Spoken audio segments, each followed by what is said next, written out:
এই হলো আমার ইলিশ পাতুরি আজকেরটা, যেটা ডিফারেন্টভাবে রান্না করছি। ভাতে মাছে বাঙালি বলে না, ভাত না খেলে শান্তি হয় না।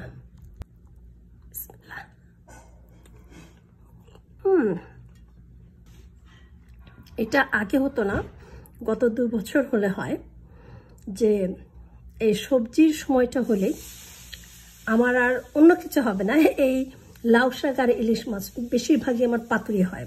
হ্যালো দর্শক, আসসালামু আলাইকুম। সবাই কেমন আছেন? আশা করছি সবাই ভালো আছেন। একটা ইলিশ পাতুরি করেছিলাম, সেটা আমি বাটা মশলা দিয়ে। আজকেও আমি ইলিশ পাতুরি করব, তবে এটা একটু ডিফারেন্টভাবে। তো তাই ভাবলাম যে আপনাদের সাথে আমি একটু এই রেসিপিটা শেয়ার করি। আর যদি রেসিপিটা আমার আপনাদের ভালো লাগে অবশ্যই লাইক দেবেন, শেয়ার করবেন। আর যারা আমার চ্যানেলে নতুন তারা অবশ্যই সাবস্ক্রাইব করবেন। তাহলে কথা না বাড়িয়ে, সময় নষ্ট না করে, তাহলে চলুন শুরু করি। ইলিশ পাতুরি নাম্বার 2। এটা সামনের দিকে একটু করে কেটে নিচ্ছি। কেটে নিয়ে এই যে টান দিয়ে এটাকে দেখেন কতগুলো আঁশ বের হলো। এইভাবে আমি সবগুলোকে আগে ছিলে নিচ্ছি। আমি পাতাগুলোকে ছিলে নিয়েছি, পাতাগুলো যেন ছিলে না যায় সেই জন্য আমি ভালো করে এভাবে করে ধুয়ে নেব। যেহেতু গাছ থেকে একটা ফ্রেশ তোলা, সেই জন্য কিন্তু ততটা ময়লা হবে না। আর এই হলো আমার ইলিশ মাছ। আমি ফ্রিজ থেকে বের করে জাস্ট নর্মাল রেখেছি। এখানে আছে আমার 6 পিস। এইভাবে পুরোটাই আমি রান্না করব। তো আমি এখন ইলিশ মাছটাকে পরিষ্কার করে ধুয়ে নিচ্ছি, তারপর আমি মশলাটা রেডি করব। আমার মাছটা ধোয়া হয়ে গেছে, শাকটা ধোয়া হয়ে গেছে। এখন আমি আজকে কিন্তু একটা জিনিস করব, সেটা হলো আমি সরিষার সাথে একটু আস্ত জিরাও বেটে নেব। আজকে আমি জিরার গুঁড়া ব্যবহার করব না, শুধু এই দুটো মশলা আমি বেটে নেব। এক হলো একটু জিরা আর একটু সরিষা, আর কিচ্ছু না। তো জিরাটা নিচ্ছি 1 চা চামচ, আর নিচ্ছি সরিষা 1.5 চা চামচ।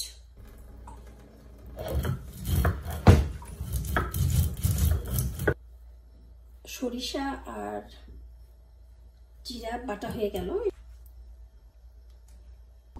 এখন বাকি মশলাটা রেডি করব।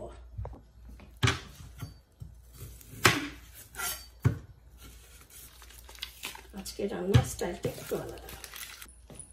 নিব এই মরিচ কয়টা। মরিচগুলো আমি মাঝখান দিয়ে এরকম করে চিড়ে নেব। মরিচ কাটা হয়ে গেছে, এগুলো এখন আমি মশলা যে বেটে রেখেছে সেটার মধ্যে দিয়ে দিলাম। এখন আমি পেঁয়াজটা কেটে দিচ্ছি। মোটামুটি আমার কুচি কুচি হয়েছে। এখানে কিছু ধনিয়া পাতা আমি নিলাম, এটাকেও কুচি করে নেব। ধুয়ে নিলাম আমি। একটু জিরা, আপনার সরিষা, পেঁয়াজ, মরিচ আর ধনিয়া পাতা, আর বাকি মশলাগুলো এখন আমি অ্যাড করব। দিচ্ছি পরিমাণ মতো লবণ, একটু হলুদ। সবগুলোকে এখন একসাথে আমি মাখাই নেব, কারণ যেহেতু বলেছে যে আজকেরটা একটু ডিফারেন্ট হবে, এই জন্য পেঁয়াজ, মরিচ এটা কিন্তু আমি বেটে দেইনি। আজকে আমি ভালো করে হাত দিয়ে আগে মাখাচ্ছি, এগুলো একদম নরম হয়ে যাবে।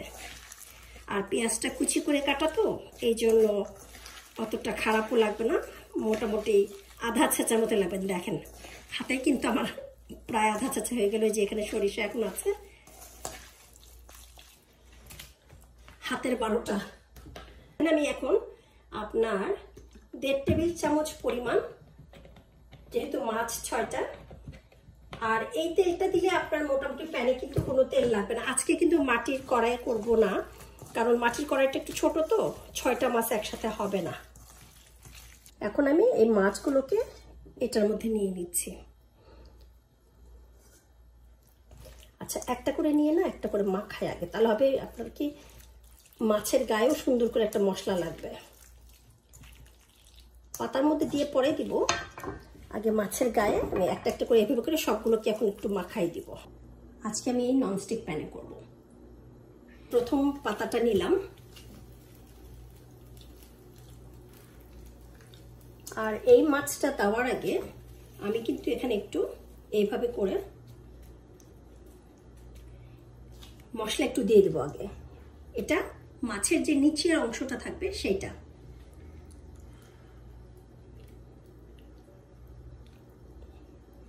এখন এর উপরে আবার একটু আমি মশলা দিয়ে দিব। এই এখন পাতাটাকে আমি মুড়িয়ে নেব। প্রথমে উপর থেকে নিচের থেকে নিলাম।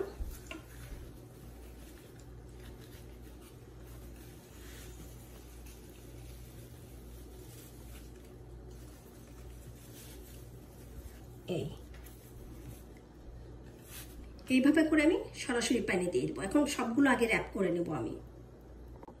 এই হলো সবগুলো আমার পাতুরি। এখন আমি এগুলোকে প্যানে দিচ্ছি।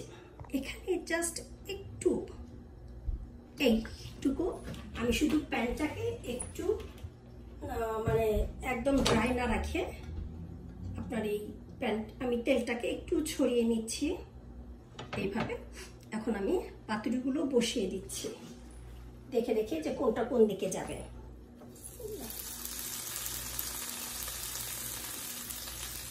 যদি দেখেন যে পাতুরিটা পেঁচাইতে একটু সমস্যা হচ্ছে, আপনি একটু সুতা ব্যবহার করতে পারেন অথবা টুথপিক। আমার কিন্তু এখানে সবগুলোই হয়ে গেল। আমি মিডিয়াম আছে এটাকে এখন রান্না করব। একদিকে হয়ে গেলে তারপরে আমি উল্টে দেবো। আর আবারও বলছি, রিকোয়েস্ট করছি, যদি ভালো লাগে প্লিজ লাইক দেবেন, শেয়ার করবেন। আর আপনারা অবশ্যই ট্রাই করবেন। আপনাদের যদি ভালো লাগে আমাকে জানাবেন। দুইটা সাইড যখন একটু করে হবে, চুলাটাকে মিডিয়াম আঁচে রেখে আমি কিন্তু ঢাকনা দিয়ে ঢেকে দেবো। দেখেন 2টা চামচ হলে আপনার সুবিধা হবে নাড়তে। কিন্তু এক্সট্রা কোনো তেল লাগবে না, কারণ এটার মধ্যে তেল দিয়ে মাখানো আছে। আর গায়ে হালকা একটু আমি প্যানে লাগাই নিচ্ছি। আপনি চাইলে যদি মনে করেন যে আপনি একটু তেল বেশি খেতে পছন্দ করেন, আপনি দিতে পারেন। এখন এটা মিডিয়াম থেকে লো হিটে রেখে আমি ঢেকে দেবো।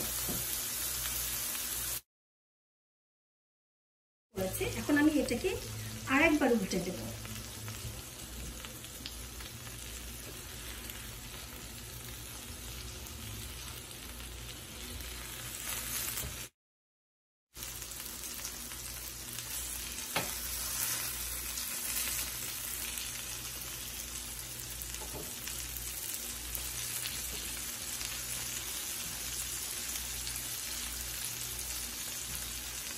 আমি এটাকে আবার ঢেকে দেব।